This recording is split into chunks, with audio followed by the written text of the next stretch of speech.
Bapak-bapak, saudara-saudara, hadirin kaum muslimin yang mulia. Di dalam tubuh kita manusia ini ada 3 rongga. Dalam tubuh kita ini manusia ada 3 rongga. Yang pertama rongga perut, yang kedua rongga kepala, dan yang ketiga adalah rongga dada.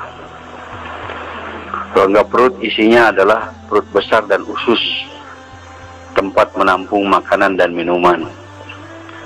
Rongga kepala isinya adalah otak, tempat menyimpan ilmu pengetahuan dan pengalaman-pengalaman. Dan rongga dada isinya adalah hati, tempat menyimpan iman atau keyakinan. Hadirin yang mulia, kalau manusia usaha atas perutnya, memasukkan makanan dan minuman yang baik secara teratur, dia akan dapat manfaat, akan menaikkan tenaga. Dengan tenaganya dia bisa akan menyelesaikan pekerjaan-pekerjaan, urusan-urusan. Bahkan banyak manusia mencari nafkah dengan kekuatan jasadnya, yaitu para pekerja keras, orang tukang kuli pinggul, itu dengan tenaga. Maka mereka perlu menjaga, memasukkan makanan dengan teratur, minuman dengan teratur, sehingga dia dapat kesehatan dan kekuatan. Tetapi orang yang mengisi otaknya dengan ilmu pengetahuan, dia derajatnya lebih tinggi dari hanya orang yang mengisi perutnya dengan makanan saja. Misalnya, para pemilik pabrik itu memainkan otaknya, pengetahuannya, bagaimana menjalankan perusahaan. Sedangkan pegawai-pegawai di pabrik itu kuli-kuli kasar. Pegawai-pegawai di pabrik dapat gaji, dapat pendapatan, tetapi pemilik pabrik yang menggunakan otaknya dapat penghasilan lebih besar daripada para pekerja pabrik. Demikian juga olahragawan sangat penting menjaga makanan dan minuman yang masuk ke perutnya dengan teratur supaya dia mencapai prestasi. Tapi para promotor, para sponsor promotor daripada olahragawan yang menggunakan otaknya, dia lebih tinggi derajatnya daripada olahragawan itu sendiri. Misalnya petinju, dia bertinju, berlatih, kadang-kadang kena tonjok, kena pukul, babak belur. Kalau dia bertanding, dia menang jadi juara, dapat uang. Tetapi promotornya yang mengatur pertandingan, yang menjual tiket, dia tidak pernah berlatih, tidak pernah kena tonjok, tidak pernah babak belur, tapi dapat uang lebih banyak daripada petinju itu sendiri.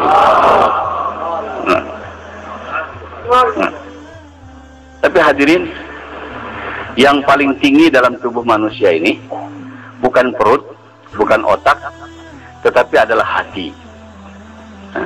Hati ini tempat menyimpan iman. Para nabi dan para rasul seluruhnya diutus oleh Allah untuk berusaha atas hati manusia, yaitu bagaimana memiliki keyakinan yang benar, iman yang benar.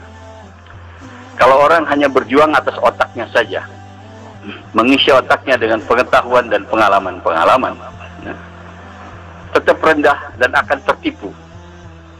Karena otak tidak mengetahui kebenaran. Dia hanya nampak yang zahir-zahir saja. Sedangkan yang hak itu adalah yang batin, yang tidak bisa dicerna oleh otak, yang hanya bisa diterima oleh hati. Itulah iman. Untuk mengetahui adanya Allah, kemahakuasaan Allah, adanya kehidupan akhirat yang abadi, berpengaruhnya amal kepada manusia, itu hanya diterima oleh hati, tidak bisa diterima oleh otak. Perkara kebesaran Allah, perkara kehidupan akhirat, perkara yang gaib-gaib ini otak tidak bisa mencerna. Tetapi ini dapat dicerna kebenaran yang hak itu dengan hati. Allah Subhanahu wa Ta'ala mengirim 124.000 nabi dan rasul, usaha atas manusia, yaitu bukan usaha atas perut, bukan usaha atas otak, tapi usaha atas hati manusia. Partikel bagian yang paling penting dalam tubuh manusia adalah hati. Hadirin, jadi perkara iman, perkara yang gaib ini tidak bisa dicerna oleh otak. Misalnya Allah itu tidak berawal, tidak berakhir, otak tidak bisa terima. Macam mana itu? Hah? Tidak di atas, tidak di bawah, tidak menyerupai sesuatu. Susah dipikirkan dengan otak. Tetapi itu bisa diterima oleh hati. Salah satu contoh, sewaktu Rasulullah SAW Mi'raj, naik ke langit, ke Sidratul Muntaha bersama Jibril alaihissalam. Dalam tempo 1 malam berjalan dari Masjidil Haram ke Masjidil Aqsa, naik ke langit yang 7, bahkan ke Sidratul Muntaha, balik dalam 1 malam. Ada seorang Yahudi, dia susah memikirkan dengan otaknya, macam mana mungkin perjalanan, belum waktu itu belum ada pesawat terbang, belum ada roket, belum ada jet, itu pun tidak bisa ditempuh dengan jet roket ke langit ke-7, pulang dalam 1 malam. Tetapi untuk dibantah tidak bisa, sebab bukti-bukti menyatakan. Sampai ditanyakan berapa tiang ada di Masjidil Aqsa, Rasulullah SAW jawab, dan betul. Jadi si Yahudi ini, bagaimana mungkin orang berjalan dari Masjidil Haram ke Masjidil Aqsa saja nggak mungkin selesai dalam 1 malam. Waktu itu tempuh dalam berbulan-bulan, apalagi naik ke langit. Nah, jadi otaknya tidak bisa terima, tapi tidak bisa dibantah. Nah, ini Yahudi bukan tinggal di Mekah, mungkin ditinggal di Palestina. Nah, mendengar kabar Isra Mi'raj di Rasulullah SAW, otaknya tidak bisa terima, tapi tidak bisa dibantah. Bukti-bukti menyatakan demikian. Maka satu hari katanya, dia motong ayam satu pagi dan diserahkan kepada istrinya. Kata si Yahudi, jadi tolong masakkan ayam ini, saya akan pergi mandi. Habis pulang mandi nanti aku akan sarapan pagi dengan ayam tadi. Dia pergi mandi, katanya mandinya ke sungai. Nah, waktu dia mandi di sungai, dia menyelam ke dalam air, tahu-tahu ada suara, boom begitu. Waktu dia keluar dari air itu, dia berubah jadi perempuan. Laki-laki yang tidak ada berubah jadi perempuan. Dan pakaian yang dia tadi taruh di situ tidak ada. Jadi dia kebingungan, perempuan dalam air tidak berpakaian. Bagaimana mau naik ke atas? Tahu-tahu ada laki-laki lewat, melemparkan kain untuknya. Dipakai kain itu dan dia keluar dari air, bicara-bicara dengan lelaki tadi, katanya terjadi pernikahan. Dikawini terus oleh lelaki tadi. Berumah tangga sampai punya anak 3. Satu hari setelah punya anak 3, dia mandi di sungai yang sama. Waktu menyelam, terdengar suara lagi. Waktu keluar dari air, dia berubah jadi laki-laki lagi. Pakaian yang dulu dia ada. Maka dia pakai pakaian laki-lakinya. Dia pun karena laki-laki, dia pulang ke rumahnya. Rumah yang dulu. Waktu sampai di rumahnya, istrinya mengatakan, cepat betul mandinya katanya. Ayam belum matang sudah pulang. Padahal dia rumah tangga punya anak 3. Nah, ini waktu kekuasaan Allah. Allah itu tidak bisa dibatasi oleh waktu. Tapi otak kita tuh dibatasi dengan waktu. Tidak bisa. Allah Maha Kuasa. Waktu jadi sebentar, jadi lama. Itu urusan Allah, bagi Allah mudah saja. Ya? Tidak ada masalah. Nah, perkara-perkara yang semacam ini hanya diterima oleh hati. Dengan keimanan. Dengan keimanan. Kekuasaan Allah, kebesaran Allah, keagungan Allah, itu hanya bisa diterima dengan hati. Hadirin yang mulia, ilmu pengetahuan yang didambakan oleh orang-orang sekarang, yang pada umumnya datang dari negeri barat, daripada orang kafir, itu sebenarnya hanya berkisar kepada benda-benda nyata yang nampak. Tapi ilmu pengetahuan itu tidak mengetahui perkara yang gaib. Benda-benda yang nyata. Mereka tahu batu-batuan, mereka tahu jenis tanah, mereka tahu jenis air, mereka tahu apa itu udara, sampai kepada partikel kecil, atom. Tapi itu masih nyata, tidak abstrak. Nah, tapi perkara-perkara gaib adanya Allah, kemahakuasaan Allah. Nah, itu tidak bisa dicerna dengan otak, dengan ilmu pengetahuan dari barat. Pengetahuan dari barat tidak pernah membahas perkara itu. Mereka bodoh dalam perkara gaib, tidak tahu. Nah, dan kalau kita hanya mengetahui yang jahir-jahir, itu akan menjadi jahil, menjadi bodoh. Nah, misalnya pengetahuan manusia dengan pengalamannya, api itu bisa membakar. Padahal kalau secara iman, bohong. Api tidak bisa membakar. Yang bisa membakar adalah Allah Subhanahu wa Ta'ala. Dengan pengetahuan manusia, obat itu bisa menyembuhkan penyakit. Padahal secara hakikat, bohong. Obat itu tidak bisa menyembuhkan penyakit. Yang bisa menyembuhkan penyakit adalah Allah Subhanahu wa Ta'ala. Ilmu pengetahuan mengajarkan proses terjadinya turunnya hujan. Air laut kena panas matahari, menguap ke udara. Di udara karena tiup angin ke daerah yang dingin, mengembun jadi butir-butir air, akhirnya turun menjadi hujan. Ilmu pengetahuan tahunya begitu. Proses hujan itu air laut menguap jadi awan, awan kena udara dingin, mengembun jadi air, turun hujan. Tahunya begitu prosesnya. Padahal yang sebetulnya hujan itu diturunkan oleh Allah Subhanahu wa Ta'ala. Mereka tidak tahu di mana kekuasaan Allah yang menurunkan hujan itu. Tahunya proses saja begitu. Padahal proses itu satu tipuan. Satu tipuan. Allah tuh kalau mau membentuk sesuatu, menciptakan sesuatu, bisa melalui proses dan bisa juga tanpa proses. Ija aradallaha say'an ayyakula lahu kun fayakun. Kalau Allah menghendaki menciptakan sesuatu, hanya dengan mengatakan jadi, kun, maka akan jadi. Pada umumnya, ini sebagai tipuan buat kita, ujian keimanan. Allah membuat segala sesuatu di dunia ini dengan proses. Misalnya, terjadinya ular dari telur, menetas menjadi ular yang kecil, bertahun-tahun jadi besar, gitu kan?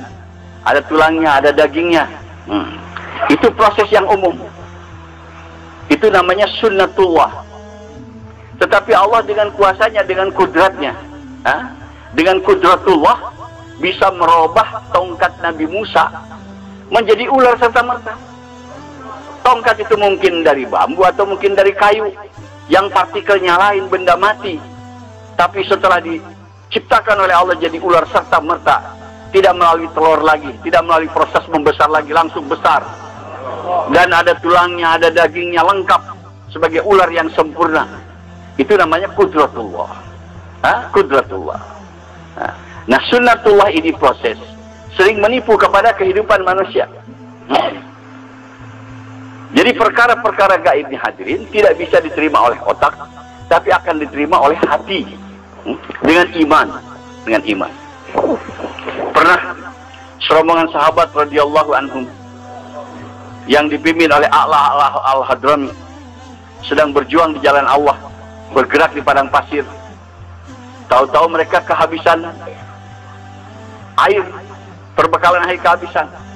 Sudah mereka mulai haus, tidak mandi, tidak cuci. Maka mengadu kepada pimpinan rombongan bahwa air habis. Kata Al-Hadrami, kita bertayamum, sholat, doa, mohon kepada Allah. Maka mereka lakukan itu. Mereka bertayamum, sholat, doa, mohon kepada Allah. Setelah itu dilanjutkan perjalanan. Belum lama melanjutkan perjalanan, mereka jumpa dengan sungai yang jernih, mengalir. Maka mereka selesaikan hajat-hajat mereka. Minum sepuasnya, mandi, cuci, bahkan singgah beberapa lama istirahat di pinggir sungai itu. Setelah selesai istirahatnya dan menyelesaikan hajat-hajatnya, mereka isi tempat-tempat air mereka dengan air, lanjutkan perjalanan. Tidak lama melanjutkan perjalanan, ada seorang sahabat lupa ketinggalan tempat airnya di pinggir sungai. Maka dia minta izin kepada amir pimpinan rombongan untuk mengambil itu tempat airnya. Diizinkan, dia pergi sendiri ke belakang. Waktu dia pergi sendiri ke arah sungai, tempat air dijumpai di situ ada, tapi sungai sudah tidak ada lagi. Allah Subhanahu wa taala menciptakan sungai hanya untuk menolong para sahabat radhiyallahu anhu. Orang-orang yang berkecimpung dengan ilmu logika saja tidak bisa terima. Macam mana mungkin ada sungai mendadak begitu diciptakan? Tidak bisa terima akalnya. Tapi dengan iman bagi Allah mudah. Langit, bumi tadinya tidak ada, diciptakan hanya dengan kun fayakun, kata Allah jadi maka jadilah. Masa menciptakan sungai Allah tidak berkuasa? Itu perkara kecil bagi Allah Subhanahu wa taala. Tapi perkara-perkara ini hanya bisa diterima dengan orang yang iman, yakin kepada Allah Subhanahu wa taala. Hadirin yang mulia, orang-orang yang berkecimpung dalam ilmu pengetahuan yang logika hanya membahas perkara itu, bahayanya hadirin menuju kepada ateisme. Banyak orang menjadi ateis seperti di Eropa, di Amerika sekarang, tidak beragama karena berkecimpung dalam pengetahuan logika saja.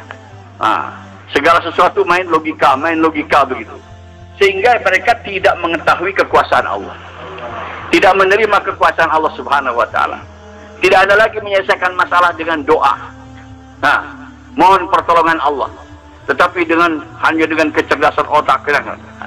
Itu bodoh hadirin yang mulia.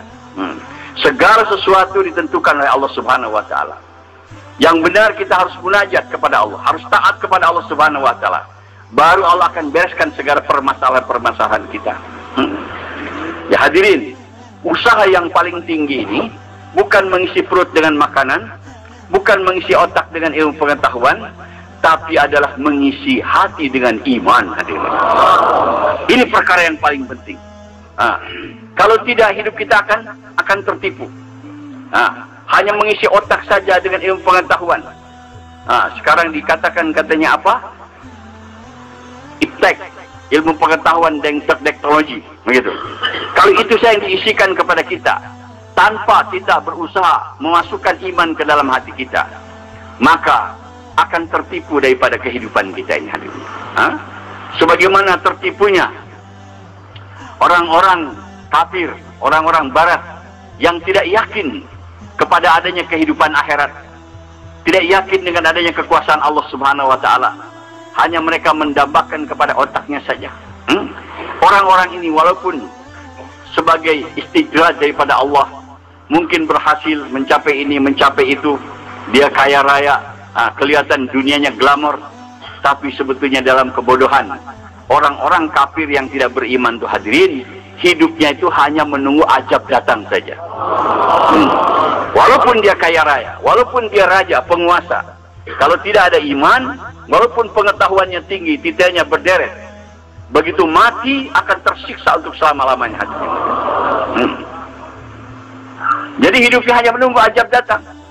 Begitu mati, ajab akan datang, tersiksa untuk selama-lamanya. Ini bahaya tidak usaha atas hati, tidak usaha atas iman, hadirin yang mulia. Mulianya manusia ini hadirin, bukan dengan kekenyangan perutnya, bukan dengan ada ilmu pengetahuan di otaknya, atau dengan kekayaannya, atau dengan pangkatnya, bukan. Tetapi mulianya manusia itu dengan imannya, hadirin. Kalau manusia tidak ada iman, walaupun kaya raya, walaupun berpangkat tinggi, derajatnya rendah seperti binatang, bahkan lebih rendah, lebih hina daripada binatang. Kalau kita mengatakan kepada mereka sekarang, orang-orang yang tidak ada iman, kamu ini rendah seperti binatang, lebih rendah daripada binatang, lebih hina daripada binatang, dia marah. Tapi nanti di akhirat mereka sendiri akan mengakui, hadirin. Karena nanti di akhirat, pada yaumil kiamah, setelah hisab, itu binatang-binatang Allah jadikan tanah semuanya. Anjing, kerbau, sapi, setelah hisab dijadikan tanah. Tapi orang yang tidak beriman bukan jadi tanah, dia akan menghadapi siksaan yang abadi dalam neraka. Maka kata-kata mereka orang yang tidak beriman ini disinyalir oleh Allah, diabadikan dalam Al-Quran. Setelah mereka melihat binatang-binatang jadi tanah, sedangkan mereka menghadapi siksaan yang abadi, maka mereka berseru, ya laitani kuntu turaba. Ya Allah, kenapa kami tidak dijadikan tanah saja seperti binatang? Kata para ulama tafsir ayat ini, ya Allah, kata orang-orang kafir itu, kenapa kami di dunia tidak dijadikan binatang saja? Lebih baik daripada jadi manusia yang tidak beriman. Ya Allah, kenapa tidak dijadikan jadi anjing, babi saja lebih baik daripada jadi manusia yang tidak beriman? Sebab anjing, babi, dia mati jadi tanah habis perkara, tidak ada surga, tidak neraka. Tapi orang yang tidak beriman menghadapi siksaan yang abadi. Hadirin yang mulia, camkan ke dalam hati kita bahwa usaha yang paling tinggi yang dibawa oleh para nabi berjuang memasukkan iman ke dalam hati kita. Baru kita akan selamat dunia kita dan akhirat kita. Tapi sekarang umat Islam sudah tertipu dengan kemajuan duniawi daripada orang-orang kafir. Sibuk-sibukan ikut dalam iptek, ilmu pengetahuan, teknologi, agama ditinggalkan. Hadirin yang mulia. Tertipu, hadirin yang mulia. Banyak anak-anak orang Islam, dia sekolah tinggi-tinggi, mempelajari ilmu itu dan ini, tapi agama disepelekan, hadirin. Sampai banyak anak-anak Islam jadi dokter, jadi insinyur, tapi baca Quran tidak bisa, hadirin. Hadirin, kita tertipu. Ilmu yang paling tinggi adalah ilmu agama. Untuk menyelamatkan kita dunia dan akhirat dengan agama, hadirin. Hanya dengan agama. Tanpa agama celaka kehidupan kita, hadirin. Itu kebohongan saja. Kemajuan-kemajuan yang ada di barat, di negeri Amerika, Eropa, Australia, Cina, Jepang, kemajuan keduniaan, tapi hatinya kosong daripada kebahagiaan, hadirin. Ahli jiwa mereka sendiri mengakui kehidupan di sana itu tidak ada kebahagiaan. Memang glamor, ada harta, rumah bagus, mewah mobilnya, tetapi jiwanya kosong. Tidak ada kesejahteraan, tidak ada ketentraman. Karena Allah Subhanahu wa Ta'ala hanya meletakkan ketentraman manusia dalam agama. Allah berfirman dalam Al-Quran, ala bizikrillah tatmainul qulub. Sesungguhnya dengan zikir kepada Allah itu menenangkan jiwa. Zikir di sini kata para ulama bukan hanya kita mengucapkan la ilaha illallah, tapi taat kepada Allah Subhanahu wa Ta'ala. Sesungguhnya dengan taat kepada Allah, yaitu mengamalkan agama, maka jiwa akan tenang. Jiwa kita bukan tenang dengan banyak uang, dengan tinggi pangkat, dengan banyak harta, dengan rumah bagus, tidak. Tetapi dengan agama. Apabila kita taat kepada Allah, baru jiwa kita ini akan tentram, hadirin. Kehidupan yang baik pun akan datang kepada manusia dengan agama. Bukan kehidupan yang baik akan diciptakan dengan kebendaan-kebendaan. Allah berfirman dalam Al-Quran, man amila salihan min zakarin aw unsa wa huwa mu'min fala nuhyanahu hayatan thayyibah. Barang siapa yang beramal soleh, baik laki-laki maupun perempuan, dan dia orang yang beriman, maka kami akan berikan kepadanya kehidupan yang baik, hadirin. Kehidupan yang baik akan datang kepada kita dengan iman dan amal, yaitu dengan agama, dengan taat kepada Allah Subhanahu wa Ta'ala. Wallahi, kalau orang tidak taat kepada Allah, walaupun rumahnya daripada emas, pakaiannya daripada emas, makanannya mewah, wallahi tidak akan bahagia. Apalagi akhiratnya, hadirin. Dunianya tidak akan bahagia. Tidak pernah ada manusia di dunia bahagia tanpa agama, hadirin. Orang yang tanpa agama hanya kelihatan seperti bahagia, tapi kehidupannya dipenuhi dengan berbagai macam masalah, dengan kekhawatiran dan ketakutan. Kehidupan yang menakutkan, hadirin yang mulia. Allah Subhanahu wa Ta'ala para nabi usaha atas agama, usaha atas hak, mengetahui kebenaran, sehingga kita tidak bodoh. Orang yang tidak mempelajari perkara yang gaib tertipu. Dia bekerja di kantor atau dagang di toko, disangkanya dengan dagang, dengan kerja itu, di situ mereka dapat rezeki datang. Padahal yang sebetulnya secara hak, rezeki daripada Allah Subhanahu wa Ta'ala. Bukan dari kantor kita tempat bekerja, bukan sawah ladang tempat kita bertani. Itu tipuan. Yang sebetulnya adalah rezeki daripada Allah Subhanahu wa Ta'ala. Dan kita harus melihat dengan kenyataan. Bukan dengan banyak bekerja rezekinya banyak. Tidak, ada orang kerja keras mati-matian, tapi susah rezekinya, hadirin. Ada orang malas-malasan, tapi kerja rezekinya dapat banyak. Kita lihat kenyataan. Ada orang rajin, tapi miskin saja. Ada anak pemalas, nggak mau kerja, nggak mau dagang, tapi bapaknya kaya, ibunya kaya. Begitu ibu bapaknya mati, dia dapat warisan, jadi kaya, hadirin yang mulia. Nah, bukan dari kecerdasan otaknya.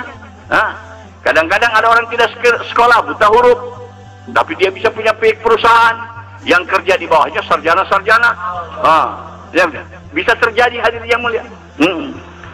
Dan lihat, seorang bayi baru lahir, belum sekolah, belum tahu bagaimana cari rezeki. Tetapi Allah sudah berikan rezeki. Tadinya sebelum lahir, itu air susu pada ibunya tidak ada. Tapi setelah lahir bayi, Allah datangkan itu air susu pada ibunya. Yang mendatangkan air susu pada ibu untuk bayi itu bukan ibunya, bukan bapaknya. Sebelum lahir tidak ada. Setelah lahir Allah adakan. Dan aneh, kalau itu susu ibu dibedah hadirin, nggak ada itu air susu hadirin. Yang keluar akan darah saja. Siapa yang merubah di darah menjadi susu ini hadirin? Allah Subhanahu wa Ta'ala. Perkara yang hak ini hanya dengan iman bisa didapat. Hati akan bisa menerima perkara-perkara ini. Kalau kita hanya menuntut ilmu pengetahuan zahir saja, kehidupan kita akan tertipu. Sehingga orang akan takut dengan makhluk. Takut dengan api, takut dengan pisau, takut dengan pedang, takut dengan peluru. Padahal itu makhluk. Yang harus kita takuti sebetulnya Allah Subhanahu wa Ta'ala. Itu asbab saja. Manusia bisa terpotong dengan pisau, bisa terpenggal dengan pedang, bisa mati kena peluru. Asbab saja. Yang sebetulnya yang hak mematikan adalah Allah Subhanahu wa Ta'ala. Yuhyi wa yumit. Dialah yang menghidupkan dan dialah yang mematikan. Bukan peluru, bukan pedang, bukan api, bukan Allah Subhanahu wa Ta'ala. Itulah makna la ilaha illallah. Di antara maksud la ilaha illallah di antara hadirin, bohongkan yang zahir, benarkan yang gaib. Yang zahir-zahir ini bohongkan. Api bisa membakar, bohong. Yang bisa membakar adalah Allah. Obat bisa menyembuhkan, bohong. Yang bisa menyembuhkan adalah Allah. Uang bisa menyenangkan, bohong. Yang bisa menyenangkan adalah Allah Subhanahu wa Ta'ala. Tapi karena kita tidak menuntut ilmu keimanan, kita yakin dengan benda-benda. Sebagaimana manusia banyak sekarang yakin dengan uang. Karena kenyataan, ini ujian daripada Allah. Kita dengan uang dari kecil, apabila kita memiliki uang, bisa beli ini, beli itu, apa yang kehendak kita, begitu. Sehingga orang sekarang semangat untuk mencari uang. Siang dan malam siap untuk mendapatkan uang. Dan seolah-olah mereka berkeyakinan segala-galanya dengan uang perkara beres. Padahal hadirin kalau dikaji, banyak masalah yang tidak dapat diselesaikan dengan uang hadirnya. Banyak. Ada seorang kaya, dia menulis. Ini orang bukan orang Islam, orang kafir. Tapi dari pengalaman dia pikir tadinya lagi miskin, tidak punya uang. Dia mungkin saya kalau jadi kaya masalah beres semuanya. Jadi dia kerja keras sampai dia dapat kaya banyak uang. Tapi ternyata setelah banyak uang, banyak masalah tidak dapat diselesaikan dengan uang. Akhirnya dia menulis. Apa katanya? Apa yang dapat dibeli dengan uang? Dia bilang, tempat tidur bisa dibeli dengan uang. Tapi tidur gak bisa. Kalau tidur bisa dibeli dengan uang, orang kaya bisa tidur semua. Di dunia ini banyak orang kaya gak bisa tidur hadir. Uang itu hanya mampu beli tempat tidur, beli kasur, sewa kamar hotel, bisa dengan uang. Nggak ada toko yang jualan tidur hadir yang mulia. Terus dia bilang obat bisa dibeli dengan uang, tapi sehat nggak bisa. Kalau sehat bisa dibeli dengan uang, orang kaya tidak sakit. Coba kalau kita datang ke rumah sakit, di situ banyak orang kaya yang sakit tadi. Bukan sakit aja, mati lagi. Kalau itu sehat bisa dibeli dengan uang, orang kaya tidak sakit. Duit itu hanya mampu beli obat, bayar jasa dokter, sewa rumah sakit, bisa dengan uang, sehat nggak bisa. Di mana kita mau beli sehat? Nggak ada hadir. Siapa yang beri sehat kepada kita? Allah Subhanahu wa Ta'ala. Terus dia beli makanan. Makanan bisa dibeli dengan uang, tapi nikmat makan nggak bisa. Di Jakarta banyak orang kaya ingin nikmat makan. Makan restoran sini, nggak nikmat hadirin. Tapi ada di kampung petani, di pematang sawah, makan sederhana dengan sambal ikan seasin saja, nikmat luar biasa. Jadi itu uang itu hanya bisa beli makanan, tapi tidak bisa membeli nikmat makan hadirin. Nikmat makan dari siapa? Allah Subhanahu wa Ta'ala. Terus dia menulis lagi, dia bilang, haus batat hum. Rumah bisa dibeli dengan uang, tapi suasana rumah yang harmonis, yang menyenangkan tidak bisa. Banyak orang yang rumahnya MM-an tapi broken home. Setiap masuk rumah susah. melihat istrinya susah, melihat anaknya menyusahkan, menjengkelkan dia. Jadi uang itu hanya mampu membeli rumah dengan harga mahal, tetapi membuat suasana rumah yang harmonis tidak bisa hadir. Yang bisa membuat rumah tangga senang, harmonis adalah Allah Subhanahu wa Ta'ala. Banyak keterbatasan daripada uang. Kita jangan yakin dengan uang, dengan benda-benda, yakin dengan Allah Subhanahu wa Ta'ala. Dan Allah berjanji akan memberikan kehidupan yang baik kepada kita ini dengan taat kepadanya, hadirin. Dengan agama. Hadirin yang mulia, manusia sekarang mengalami kesusahan. Bukan masalah kurang uang, bukan masalah kurang harta. Masalahnya adalah tidak taat kepada Allah Subhanahu wa Ta'ala. Kalau kita taat kepada Allah siapa saja, pasti Allah akan senangkan. Kita kaya taat kepada Allah, Allah akan senangkan. Kita miskin taat kepada Allah, Allah akan senangkan juga. Orang sekarang sangka menyangka. Kata orang kampung, katanya enak betul tinggal di kota. Segala macam ada. Mau apa saja, malam hari pun ada. Kalau di kampung susah. Mau makan daging ayam aja harus potong dulu. Makan daging harus potong kambing. Harus potong kerbau. Kalau di kota kapan saja ada. Tapi kata orang kota enak betul orang kampung katanya. Tidak begitu masalah. Tidak pusing hidupnya. Jadi saling sangka menyangka. Pedagang mengatakan enak jadi pegawai, sudah tetap rezekinya. Tiap bulan dia terima. Kata pegawai enak jadi pedagang.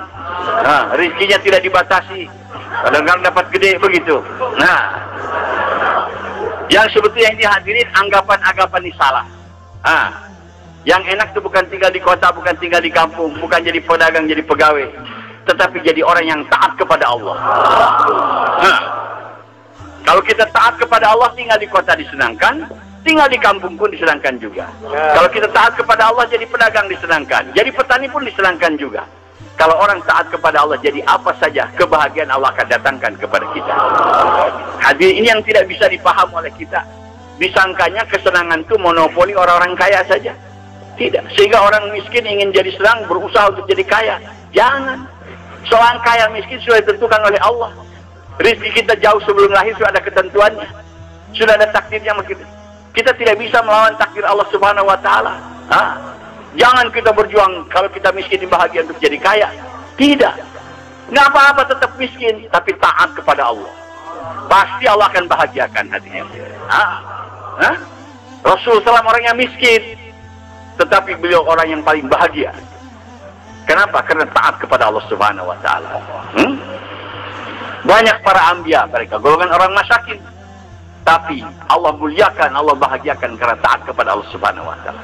Jadi yakinkan betul hadirnya mulia bahwa yang akan membahagiakan kita ini adalah Allah.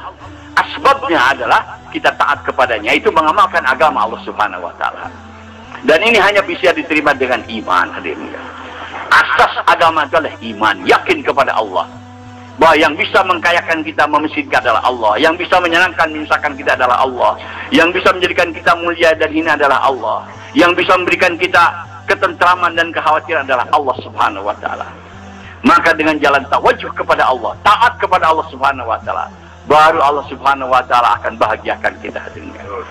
Hadirin yang mulia, inilah perjuangan yang benar. Perjuangan bagaimana mendatangkan iman ke dalam hati kita. Ini perjuangan awal. Rasulullah SAW kurang lebih 13 tahun hadirin. Di Mekah berusaha memasukkan iman ke dalam hati-hati para sahabat radhiyallahu anhum supaya yakinnya benar.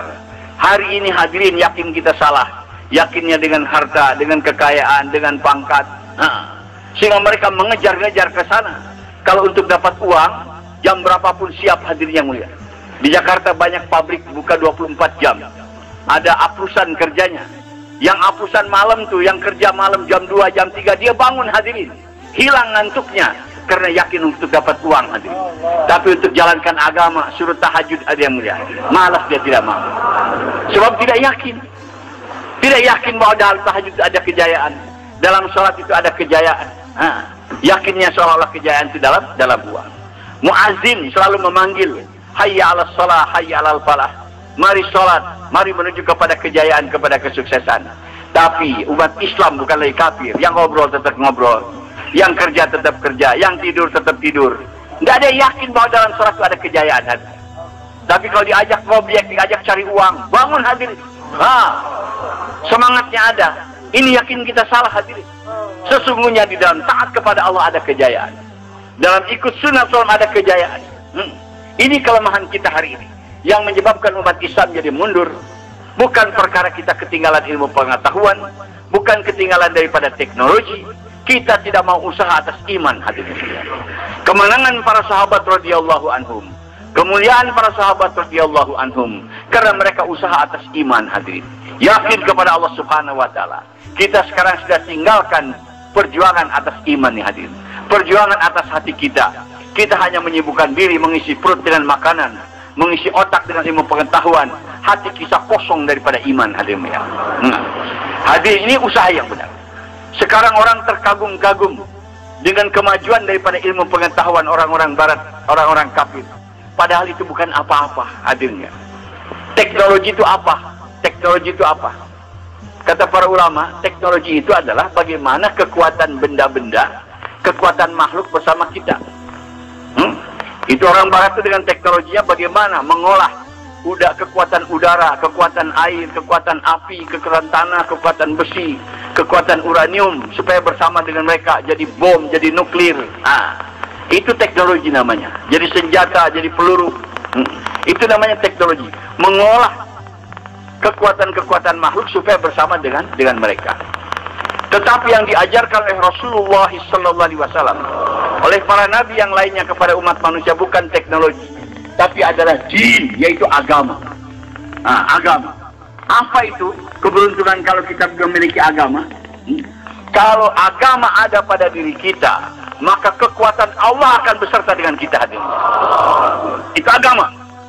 Kalau kita amalkan agama, taati Allah Subhanahu wa taala, kekuatan Allah akan bersama dengan kita.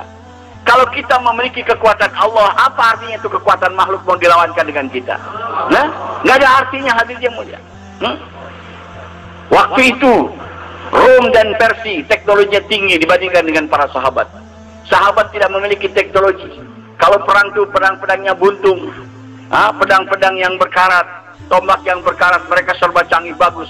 Tapi kemenangan para sahabat bukan dengan pedangnya, bukan dengan tombaknya, bukan dengan panahnya, tapi karena adanya pertolongan Allah Subhanahu wa taala.